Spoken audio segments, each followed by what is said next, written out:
Хон Инче, южнокорейская певица и автор песен, ведущая программы Source Music, родилась 10 ноября 2006 года в Сон-Судоне, Сеул, Южная Корея. 6 апреля 2022 года была представлена как третья участница Ли Серафим.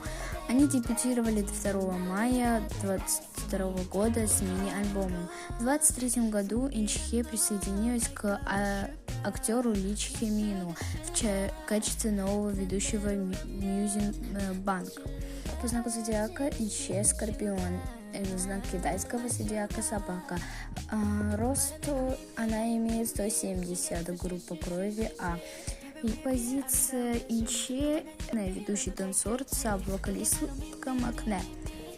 На этом все. Всем пока, всех люблю.